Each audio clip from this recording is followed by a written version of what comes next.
Good morning, Daniel. How are you doing? Good morning. I'm doing well. How about you? Nice. I'm doing great. We've got another twofer conversation today. We've got two guests. Hello. How are you guys doing today? Yeah, doing great. Good, thank you. Excellent. Thanks for having us. Excellent. Well, Ashley and Michael, we have a lot of great things we want to talk to you guys about today. But first, we have a few rituals that we go through every episode of the Modern People Leader. We like to start with good news stories. So who wants to kick us off today? Want to start? I'll jump. Go ahead, Ashley. Oh, no, I was going to have you go. Okay, perfect. Yeah. Mine was actually last week. I got the chance to get together with my directs in Denver. So we're remote first, but being able to get a chance to be together with the people I work with. Also got to see a few old colleagues there. You realize how grateful you are for the people you get to work with every day. And something we always say at Recharge is the key to remote is in person. So we try and take as many opportunities as we can to get together in person. And I always appreciate them. I love that. I have one work and one personal one. On the personal note, last Wednesday was my middle son's birthday, and he let us know every day for a month leading up to it, and now every day thereafter that he's 2 days into being 6 or 4 days into being 6. So that's fun. We'll see how long that lasts. And then the work front is that for Black Friday, Cyber Monday, we set a record for processing, which means that our merchants have set a record, which is always nice to see when times are uncertain. So that feels really good. It's good validation that our merchants are surviving and thriving. Awesome. Congratulations on that. And kudos to your son for upgrading birthday to birthday month. That is, Exactly. I would like to sign up for that. Exactly. My good news, I shared a little of this before we hit record, but we survived a weekend of what we call Hurricane Wello. That's my dad. Wello is just grandpa in Spanish. And so he was here visiting us, and we had an awesome time just relaxing, watching some World Cup. A bit of a bummer on USA. I guess that's bad news stories, but great effort by the US this World Cup. So it was fun to watch. All right. So I have both a personal and a work related. So it feels like every few weeks, Stephen and I take another step to, I guess, make Modern People Leader a more legitimate business. And Friday was another one of those moments. We went to the bank together, opened up our bank account. So that was exciting. And then on the personal front, my parents, whenever they give us gifts, they can't wait until the day of Christmas. So they gave me and my wife our gift yesterday, and it was an espresso machine. And this morning I spent like an hour trying to figure out how to set it up. So really excited to have that. I'm a big fan of Nespresso, so enjoy. That's a great enjoy gift. And it's actually really even fancier than an espresso. It's like a legit espresso machine, like one of the, I think it's like a Bevel or something. I don't know. Yeah. That's going to be awesome. Good luck. Good luck figuring that out. Yeah, it wasn't. I said it needs some tweaking. I'm gonna have to go in there and adjust the settings. Awesome. Well, have fun. And speaking of fun, we have two guests today, as I mentioned earlier. So in order to get through the full agenda in the same amount of time, we're going to split up our normal questions, which are typically answered by our single guests. And so we want to try a little something different as well. And so rather than having you both describe your stories and your careers, which you've both done some amazing things, we thought it would be fun to try something a little different, which is pick 2 words to describe the other person and tell us why you chose those words. And I'll pick on Ashley to go first. That sounds good. 2 words that I would pick for Michael, among many, is empathetic and operator. In my mind, Michael's the best type of leader, someone who can hold these 2 things at once, can be deeply empathetic and attuned to what individuals, teams, and the entire organization might need at any given time, and then also how to get things done. He continually challenges the status quo to make things better and to do it quickly and efficiently. And that's, in my mind, like those 2 things are what makes him such a force. Love it. Wow, that's going to be hard to over here. Gonna say that's gonna be hard to follow up, but now you're in the hot seat, Michael. All right, What are your perfect. 2 words?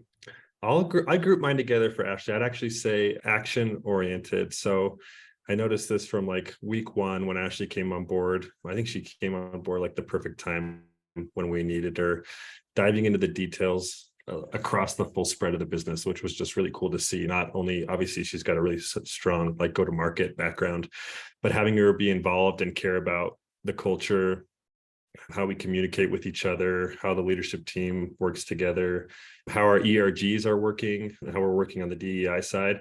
So it was just quick action to get involved in every aspect of the business, which I thought was awesome to see. Love it. Love Thank it. you. Great. We should have a lot of blushing because that's a lot of great things to learn about each other. And so my next question is for Ashley. Can you give us the at a party response that you give to people when they ask what Recharge does?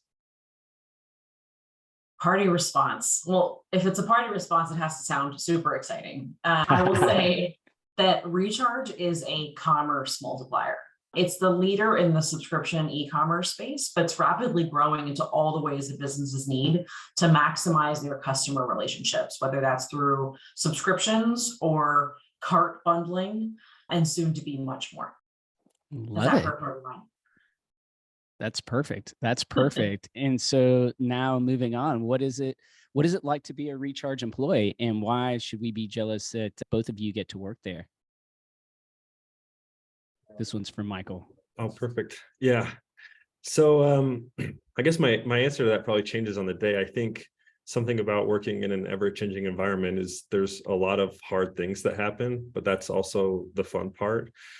So when you lean into those hard times, it's when you get to grow the most. You see your teammates grow the most. So, I mean, that's what it's like to work at Recharge. It's just very dynamic, new problems every day, which is what makes it fun. And why you would be jealous, I guess this is related to my good story, which is just the people that we get to work with every day. I think anyone that's ever been a part of Recharge would say that. It's always the people. And how big is Recharge? We are about 400 right now. Okay. And I'm just trying to get like the timeline straight in my head. So Michael, when did you join? And then when did you join Ashley? I joined in August of 21. Okay. I joined about a quarter ago, about 4 months. So Okay. it's been a whirlwind so far. But like Michael said, the landscape changes every day, and that's kind of part of what makes it so exciting. And we always talk about how in uncertain times, opportunity emerges, both for our customers and also for us as individuals. And I think we really want to lean into that as a company culture. So when we met, I don't know if it was a week ago, 2 weeks ago, time is really distorted in my head. But one thing that I think both of you mentioned is that you work really closely with the co-founders, working on the people roadmap and, you know, the priorities. And I think one thing you mentioned, I can't remember if it was you, Ashley, or you, Michael, but you have two very technical co-founders, and they're brilliant when it comes to the product roadmap, but you've been partnering with them very closely to sort of translate that into the people roadmap. Can you talk to us a little bit about that? Sure. Yeah, I think what it really comes down to is like getting the ethos of what Sheen and Mike want for the company. And that's always been super clear to me from the very beginning. I remember first sitting down with Sheen and talking about, how do you want us to operate? What things are important to you? And he just said, I just want to take care of people. I want people here to be taken care of. And that was pretty much it. That was the guidance that we were given. And obviously we dove into more detail later, but that's been how we've created our people roadmap. And we tried to approach everything through that lens, is how do we take care of our people, which was very new to me on the people side. You know, usually there's a lot of directives, you know, budgets usually brought up really early on. You can only spend this much money, but it was, you go figure those things out. I just want Recharge people to be taken care of. Yeah, I think another way to talk about that same opportunity and challenge is that there's deep care in the organization, but there's also accountability. And when the landscape is changing really quickly, it's actually very difficult to do that, because you have to hold people accountable to the changing set of needs for the business. And so honestly, that's the challenge that Michael and I tackle on a daily and weekly basis, but it does make it exciting because it means that people are growing in their careers.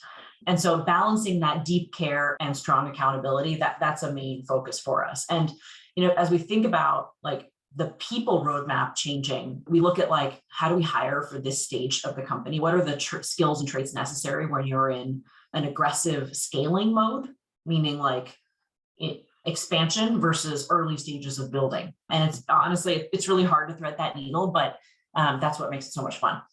And what have the last few years looked like for Recharge in terms of growth? Just curious. I don't have the exact numbers in front of me. Before my time, I think we were at about at the early 2021, I think we were in the 100s. So for a while there, we were hiring about 100 a quarter, going really quickly, working on the product quickly. And the team, that's kind of what I came into, is like we were building very quickly. And while we have the same mantra, I think things now obviously slow, headcount growth has slowed, and now we have some more time to take a look at where we're at and making sure our roadmap's in place. I'll give a shout out to people, business partners around the world. I think that role is becoming ever more important in any organization, right? Where they truly have the pulse of the business and can help reflect that with us as well. One thing I want to call out is that there's a life cycle to businesses as well. Everyone assumes that given the last 10 years, everything's up and to the right. Recharge was founded in 2014 and was bootstrapped for like self-funded for five or more years before accepting outside capital. And in 2021, that was the real tipping point where Recharge closed its Series B, and it went into like really aggressive growth mode to meet the needs of an e-commerce boom.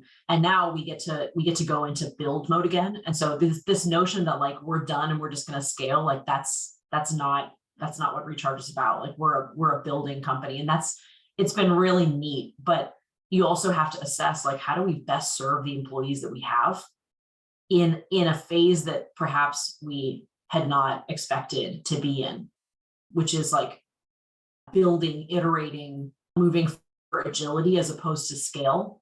So that's something that Michael and I talk about a lot. When you say building for agility and not for scale, what does that look like on a monthly or quarterly basis? Can you give us like an example of a time maybe that's happened?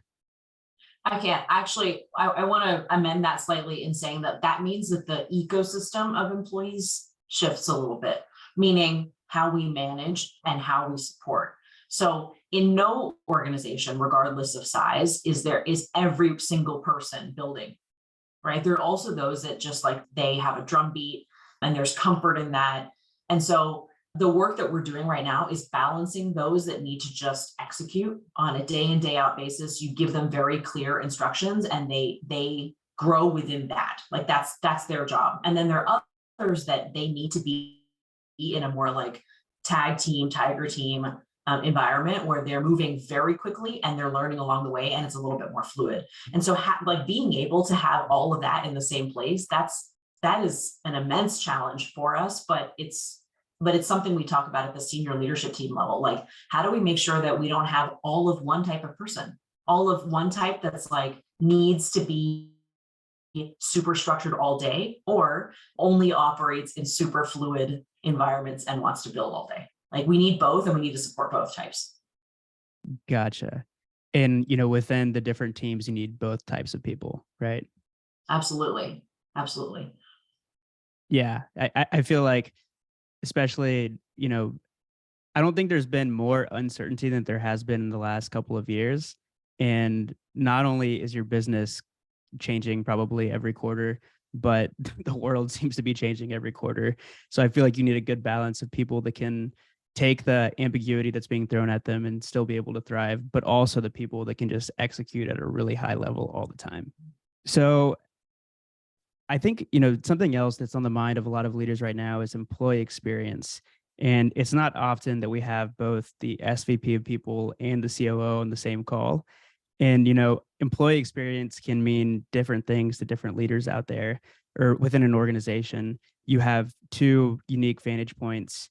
And I'm just curious, how do the two of you look at some of the same things from a slightly different lens? Sure. I think just by nature of my job, I start at the tactical detailed side. So people are not going to have a good experience if they're not getting paid, if their benefits don't work. So looking at the full employee life cycle that way is kind of the starting point for me. And then figuring out that next piece, which is just as important, but I think one has to come first, which is how do we make sure everyone has the same experience? So we want people, no matter their background or where they're coming from, to have the same experience at Recharge. And that one's a little more ambiguous and takes more thoughtful work and takes engagement from the leaders and the whole company. But those are kind of the two different lenses that I look at the employee experience from. I'm looking at it a little bit more from an operational standpoint, but operations often sounds inhuman, but in my mind, it's like people focused operations. That means giving employees the opportunity to do the things that only they can do, meaning only humans can do, and maximizing the best part of why they've chosen their career path. That manifests itself, honestly, in toil reduction, right? In doing the things that only humans can do, it's more efficient for the business, right? You divide between like the human element and then tooling, automation, outsourcing, et cetera. And that positively impacts employee satisfaction. Each person feels important and necessary in each role they're in. Coming from a go-to-market background, one example of that is people go into sales. Many people go into sales because they enjoy the relationships. They enjoy winning, right? They want the feeling of accomplishment. They want the feeling of building a relationship and growing it over time and having it ultimately be successful. What they didn't sign up for is hours of clicking through CRM platforms and filling in notes and finding decks and putting the decks together and researching the correct phone number for your merchant. Like those things suck. Nobody wants to do that. And so when you improve operations, you remove those things that are not human. They're not necessary and also not what that person signed up for. And so that's the view that I take of it. And I want people to feel like they are coming to work to do their best work, right? That they have the opportunity to do what it is that they love. So for sales, that's like how much time is spent in client meetings versus research or call prep. For support, that looks like what's the most common ticket reason? And is that something related to the product's design? Is it something that we can fix? Which then means that we are improving the customer experience and the support reps experience, because they don't have to do 60% of their hours fixing this one problem. So I know that's like really getting into the nitty gritty, but that's the dual view that Michael and I get to take. And it is working. Like we're seeing ourselves in every team chipping away at it. One of the interesting things that I think we have had a great view into over the last couple of quarters with the Modern People Leader is just how organic the employee experience is and how quickly it can change. I feel like the market we were in 2 quarters ago, 3 quarters ago, from a people and an employee experience perspective, was very different to the market and the dynamics that are at play right now. We've had guests that have come on board and talked about how it is, it's a responsibility of the people function to help navigate these changes and to kind of get ahead and communicate. And I'm just curious, what is that journey over the last couple of quarters? Have you guys had a similar situation where things have changed? And what are some of the things that you guys have done to manage that? I think that's a great point. I can't remember which one of you said this, but the world's been changing every quarter, and our company has as well. I think it's super easy to have a good employee experience and a good culture when everything's going well, when there's VC money everywhere and everyone's doing raises and it's a lot easier to have a great culture.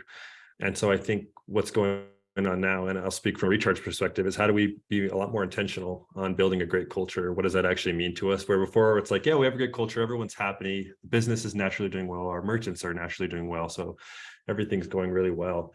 And we just have to be more intentional on how we look at it and how we roadmap it what do our employees actually care about? Making sure we're taking that into account has always been big for me. So employee surveys, both engagement and like total reward surveys. What do you care about? What are you willing to give up? And getting feedback from the actual people that are here doing the work, and then kind of marrying that with taking care of people, doing the right thing. But you just have to be a lot more intentional about the decisions you make. I think it's a really good call out, Michael, on it's easy to say we're doing a great job when times are good. Some people are like, what makes a great company? Like, where do you want to work? What's a great place to work? And it's easy to be like, I want to go to a place where we can win. But in 2019, even 2021, like everyone's winning. And so it's kind of lazy, actually. So we are constantly challenging ourselves for this question. We talked about it actually about maybe 2 or 3 weeks ago at the SLT level. It was like, what does it mean to work for a great company? How does that break down? One really critical pillar for us is that we believe that people want to work for a place where they have purpose. They believe in the mission of the company, and they have a deep sense of purpose beyond just working, right? You can sell anything, you can build anything, but if you get to build it for a purpose you believe in, that's really compelling. The second is a place that you can go to where you feel like you belong, like that you're useful. Actually, belonging is a sense of comfort, but also use is a similar sense of comfort. And then finally, a place in which you can grow your career, right? That you can be more valuable on the tail end than when you started, and that you will be pushed and you continue to evolve. I don't think anyone joins someplace thinking like, I just want to have a great ride, but I'll leave in exactly the same role that I came in on. And so we think about, at the very least, those 3 pillars as really critical parts of what it means to serve this time. I love your point on purpose. I think that, for decades now, we've looked at employee satisfaction, we've looked at employee engagement. And I think those in difficult times, like what seems like we're going through now, those aren't the best metrics to look at, in my opinion, because when times are difficult, not everyone is going to be satisfied, and not everyone will be engaged when changes are happening. Teams are having to respond and react to changes in the business. You're having to step up in ways that you probably didn't have to before. Maybe you're considering other options from a career team perspective. And there's just a lot.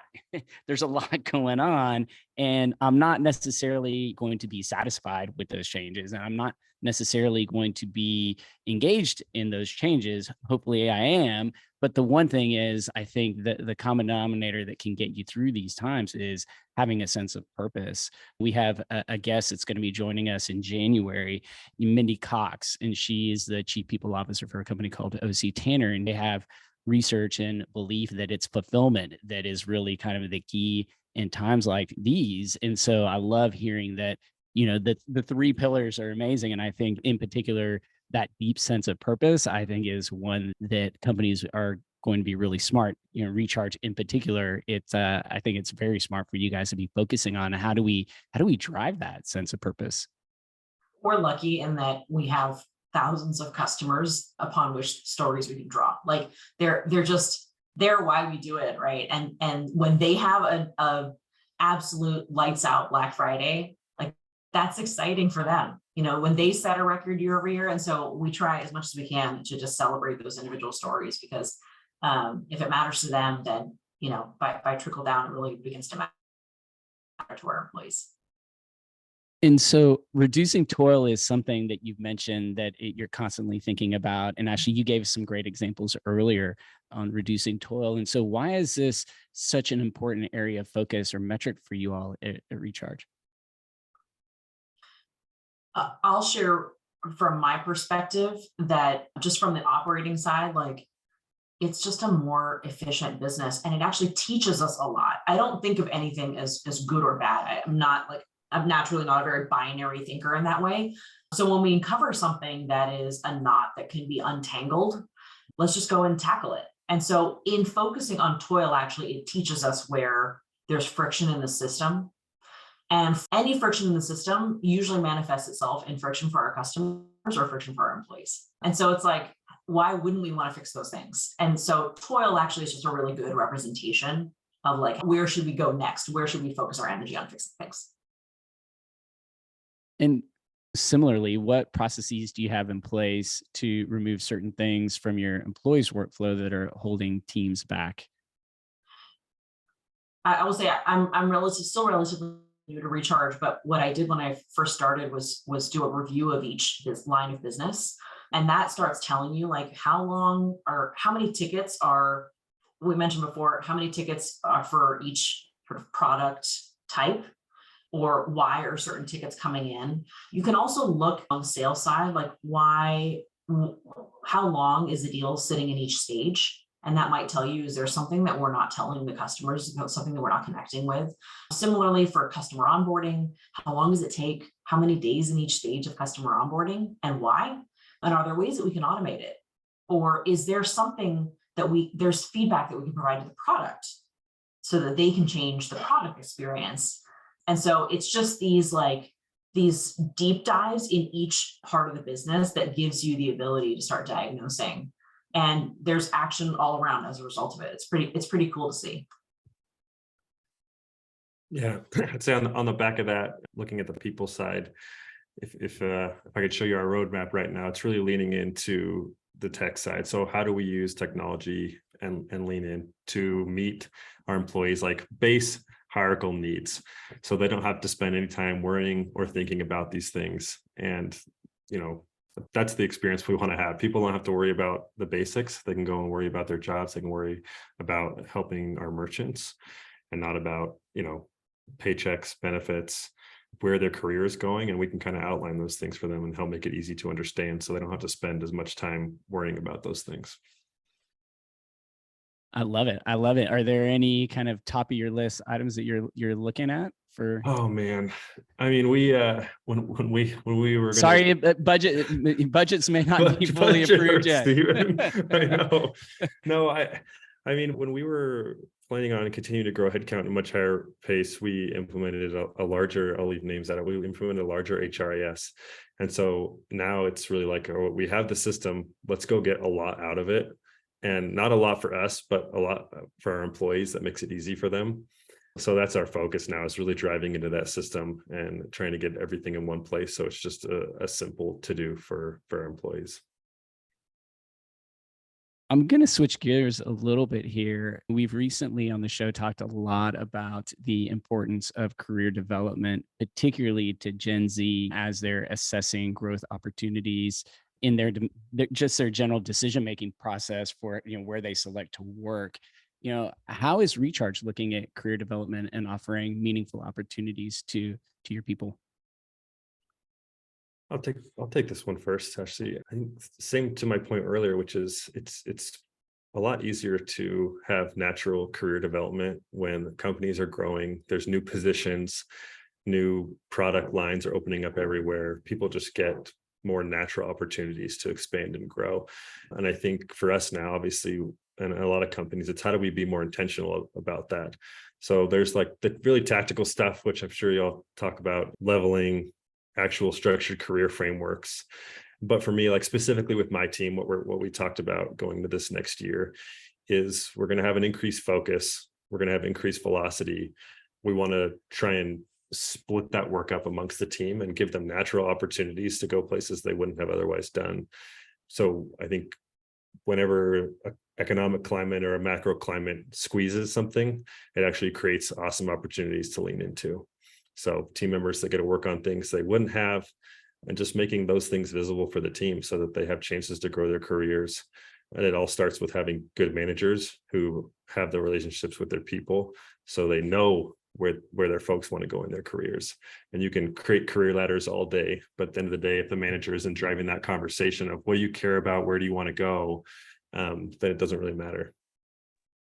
Yeah, I think it was Steve Cadigan who we had on the show who talked about how more than ever, the younger generation, so Gen Z, they want almost a variety or like a little bit of like flavor in the different experiences they get at work, whether that's having different managers or working for different departments or just getting to work on a very diverse set of like projects And it sounds like that's sort of what you're saying, right?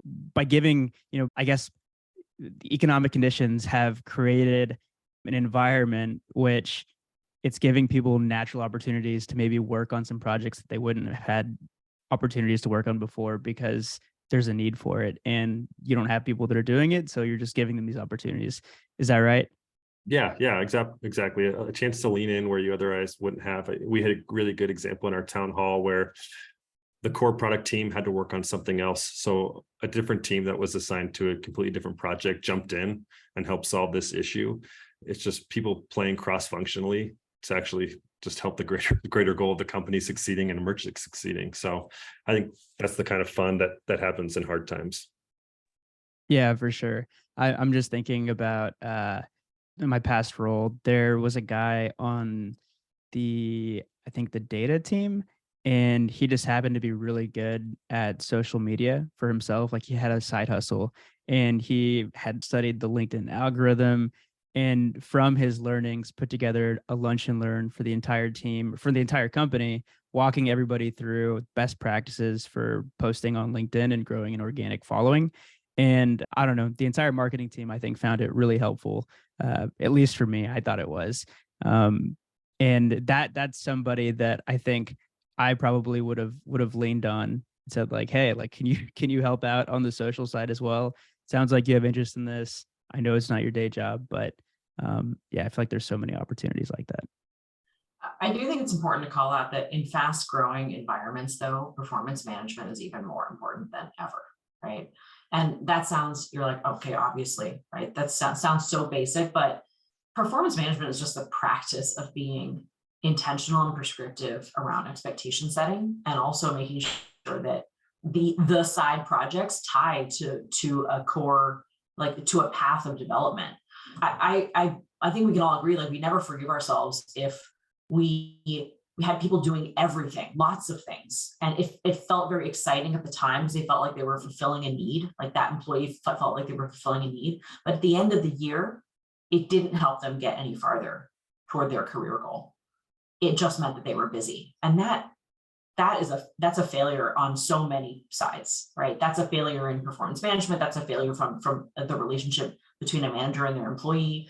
And so that's important to us, that we're more prescriptive in a fast-paced and fast-growing environment, because it's not a given that you'll grow from it. Just because you're doing a lot doesn't mean that you're growing in your career. And so we want to be really intentional about that. And our Recharge People team has invested and continues to invest in manager development, just because that's such an important leverage point, so that there is, company level or structural support, as well as that day-to-day accountability and support for every single employee. And as Michael said, like we're about 400 people today. That's about the point where the most important leverage point is a frontline people manager, because those individuals are the ones that touch the greatest number of people, not your senior leadership team, although that is important as well, right? It's the on the ground managers and their teams. And so finding ways to really support those employees has been a critical focus for Michael's team. I think they're doing a pretty great job. Yeah, I'd love to hear more about the manager development. Is there anything that y'all are thinking about for 2023 or have planned already? Yeah, I think last year was really about, the people team was fairly new as a structured team, really about the basics 101. So manager essentials. What does it mean to be a manager at Recharge? What are your core responsibilities? And starting to build that muscle, feedback. And step 2 now is a lot more specific. So team specific. It means a different thing to be an engineering manager than it does to be a sales manager. So how do we set them up for success and start coaching those skills in a more specific function is really what we're trying to work on this next year. Gotcha. That makes sense. So it's not like you can just roll out like the same like manager development program across the entire company, because every different team is going to have, I guess they're going to need different skills for their teams. Yeah, I mean, an example obviously that Ashley's familiar with is your AEs are, it's a little more easy to metric them and see what success looks like as they attain quota. where on the engineering side, it's a lot more ambiguous. So how do we clearly define that for both our managers and then their team? So everyone's working on the same bar of success, driving the engagement and all the things we've talked about, making sure that we're all working off the same page of what success looks like. Michael's perhaps too modest to say so, but the people team has been very thoughtful about the horizontal versus vertical differences. And so we're really trying to address like the broadest horizontal thing right now, which is, manager basics, as well as crucial conversations, and then performance management. Those things apply to all, right? And if we do all of those things well, then the team by team elements can come next. And so they've really focused on that core horizontal offering, and making sure that touches as many people managers as possible. Ashley, so I have a question for you. So I don't know if it was last episode or the episode before that, but we had someone on, actually it was a few episodes. It was Jessica Swan, and her background is as a people leader. So she was formerly, I guess, the chief people officer, and now she's the COO. And I know for you, your background is more on the sales side, and now you're the COO. And as I'm hearing you talk through some of the different things that y'all have going on at Recharge, I'm thinking about how applicable sales skills would be for other areas of the business. I'm just thinking about, you started 4 or 5 months ago. I'm sure that there was a lot of discovery that you were doing, going around, talking to different leaders, talking to different teams, talking to different people, kind of getting a lay of the land and seeing where there are gaps in the employee experience. And on the relationship building side, that's like also a very, key skill that you need as a salesperson. So I'm just curious, like from your perspective, how do you think that your sales background has helped you be a successful COO? I'm going to ask Michael that same question about my time here. It's a good point of feedback, but also a good way to figure out how best we can tackle, serving the business going forward. But I will say on my end, I happen to grow up in very structured sales environments, or rather have built very structured sales environments. And so I've always been a lot more on the sort of like operational strategic side.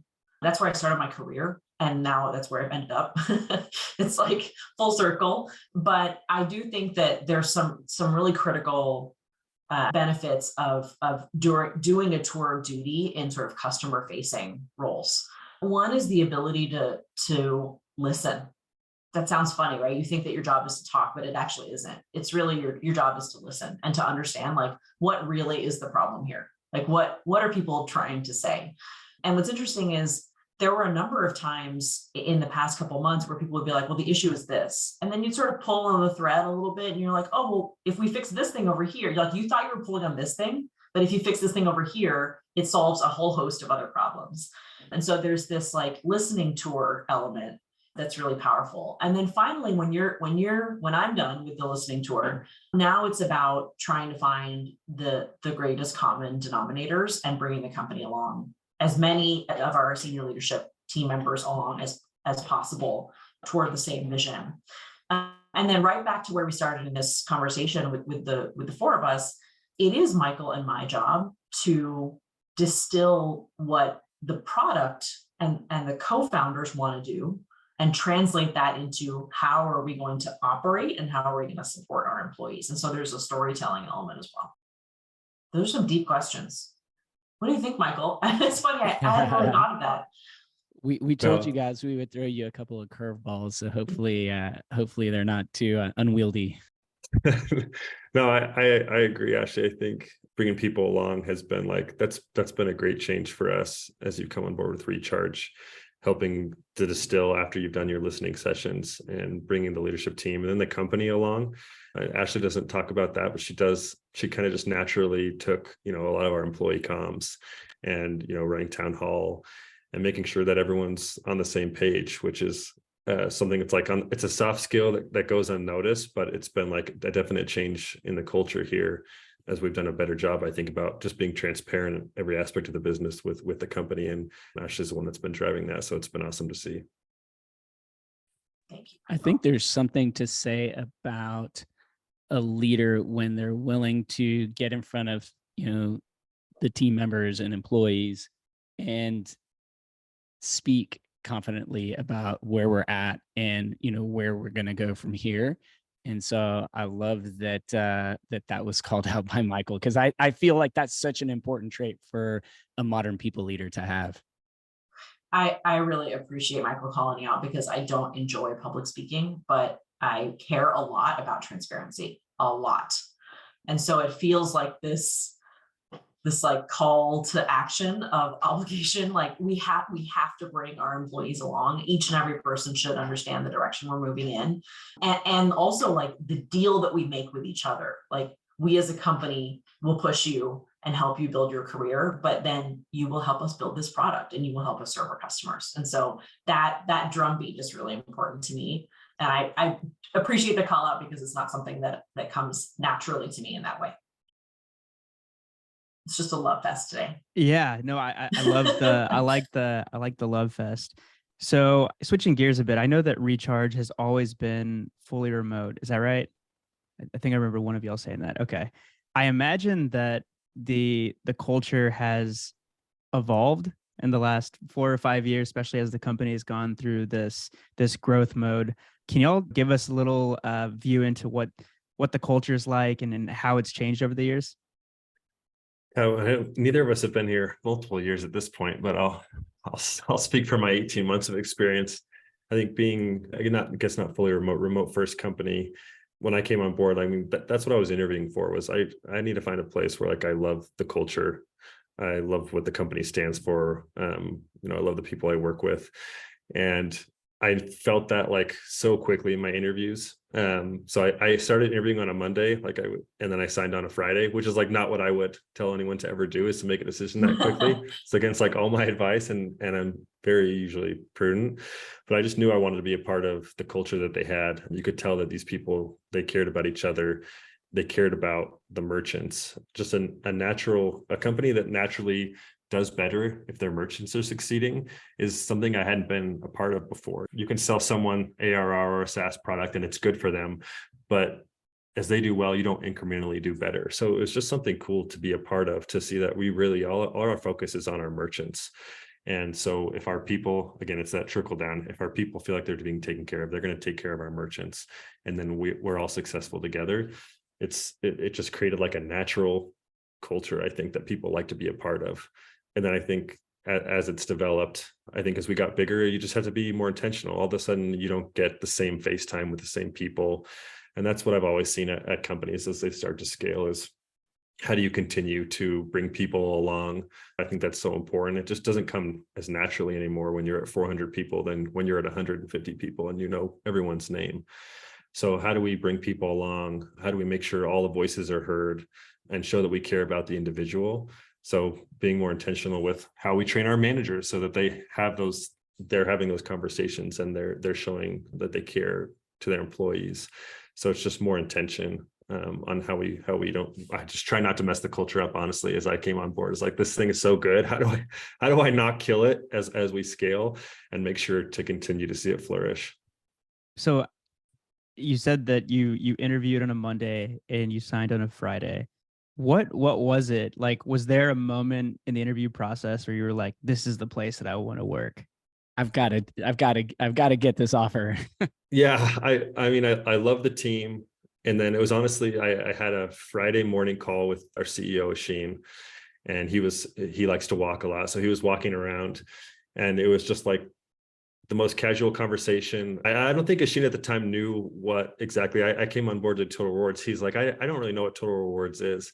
And we just had like a very casual conversation about what he wants to do with the company, what his ethos is, and that he literally just cares about people more than anyone I've ever seen, especially a CEO. And I just knew, like, I want to work for someone that cares about their employees, that cares about their merchants in like a very natural, I'm not trying to sell you way. And that's what did it for me.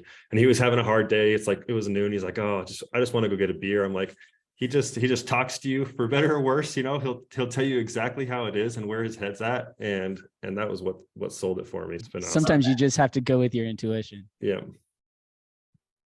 I love that. Yeah. And sometimes it's hard to explain that feeling. I know what feeling you're talking about. It just feels right.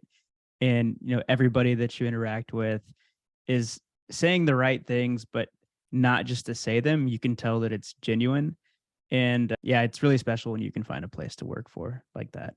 And I think one thing that you mentioned was that just was sort of organic. The culture that's been built at Recharge has been organic. But now that you're in this scale mode, and you have to be more intentional about culture, are there any specific things that you're being more intentional about? I can jump in Ashley. there. We try to celebrate the cultural elements that we want to see in town halls, in newsletters, in every artifact we can. We should celebrate the things that matter to us, and we do.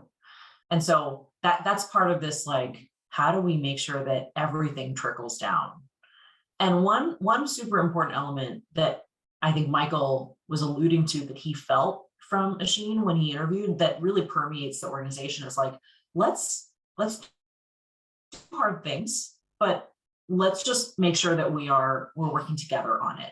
And I think what makes Recharge so special is we're going to do a lot of hard things, and they might not all work out. And so can you, at the end of the day, say that you, one, really enjoy working with the people that you're working alongside, and secondly, that you all give it your best? So it's like, do you trust each other to give it your all? And then at the end of the day, like, some things might not work out, and we can be okay with that. And so that feels like a really good, that's a good combination right there. Well, believe it or not, we were at that point in the conversation to take our final turn to wrap things up. But before we get there, we have rapid fire questions we ask all of our guests.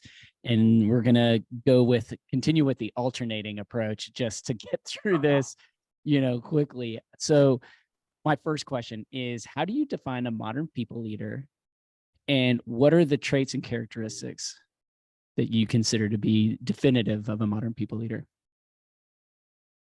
I would say a modern people leader is actually a business leader. So someone who knows how the business works, what it actually needs, as opposed to, here's people best practices, or this is the playbook that I'm going to run. And you have to truly understand the business, or you can't be an impactful people leader. Love it. Love it. I've heard that a lot, and I agree with that sentiment. Next question. If you could go back in time and talk to a 22-year-old you, what career advice would you give yourself, and why? A couple things. One is I would tell myself to take more leaps of faith. Sometimes that's the shortest distance from here to there. Second is to be yourself earlier. That I would tell myself, my earlier self, that is the ticket to career growth, is to be yourself, even if you don't look like others in your workplace. And then lastly, ask for forgiveness more instead of for permission. So to lean into it a little bit more. I love that last one. It's a fine balance, but I love that. My next question from Michael: if you could fix any HR people problem with a magic wand, what would it be and why? Oh, this is loaded. I feel like a loaded question. I think if I could make every people leader, including myself, if I could wave that wand and make everyone exceptional at giving real-time feedback. I think it's a super hard skill to tune. Like, I don't think you can ever really master it. It's not easy to do, and it takes so much practice. But I think if everyone were able to master that, it would be like not just company changing, like world changing, if we could give each other honest feedback and know how to accept it as well and work with it. That would be my one wish. If that magic wand could also help people accept feedback as well, I think that would make it right? easy. Yeah, that's my follow-up wish to that. No, that's great. And so my last question: when you look around the corner to 2023, what do you see coming next for the future of work? I do think that more companies will invoke a more hybrid model. While I love Recharge is remote first. We do an excellent job in knowing when it's necessary to get together in person. And I think that you'll see a lot more companies realize that, like, I think you can ask the question two ways. One is like, do you prefer a remote only model? And some people will be like, yeah, I love that. And said in other ways, would you be nervous if your competitor was hybrid or in person? And I think a lot of fast moving SaaS companies will say, like, yeah, I am nervous if I know that my competitors are meeting. And so I think Recharge strikes a great balance. I think you'll probably see a lot more companies jump in that direction. And then maybe this is a wish for the market, but I do hope and wish that learning management softwares are going to become even more important in a remote heavy world. Developing onboarding and developing employees so that they can stay longer, so they feel like they're growing their careers and learning and developing as people within your organization is going to be even more critical. It's a good business decision and it's good for your people. Agreed. All right, 2 last questions. Who should we bring onto the show next? So if y'all had to nominate, one person that you think would be an excellent guest for us, who would that person be? I've got a good one. I thought about this. So it's Russ Laraway. I don't know if you've heard about him.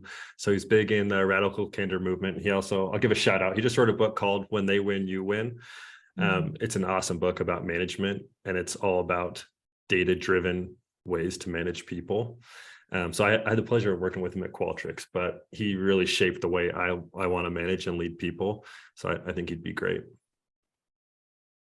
My strong pick is for Shantae Reed, who's the head of diversity and inclusion at Block, to join you all on this show. She was once upon a time my HR VP, and then we got the pleasure of working together again at Square.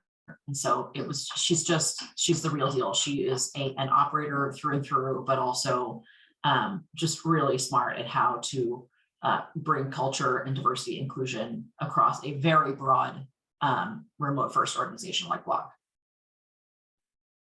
Awesome. So Russ Laraway, and then I missed the second name, but the head of DE&I of Block, is that right? Shantae Reed. Shantae Reed. Okay, great. All righty. So we've made it to one word or phrase close. So we'll all go around and give a word or phrase from the episode that we want to close with. Who wants to go first? Steven, I'll pick on you. That I was about to come in. I got lucky. I was about to come in. So I'm going to go with intentional culture building. That's my takeaway. I'll go. I'll go. I would say I am not generally a sappy person, but I would say take care of each other. That would be mine. I love that. I'd say transparency. Last but not least, Daniel. I am struggling to find a one-word close. I'm looking through the notes. I'm stalling right now. I'm going to go with be yourself. Be yourself. Yeah. Love it. Love it. Well, Ashley and Michael, thank you so much for joining us today. It was a whirlwind. That was a fast conversation. I can't believe it went by so quickly, but we enjoyed every minute of it. So thank you guys again for joining us. Thanks all. Appreciate it. Have a great week. Having us. Bye. Bye, guys.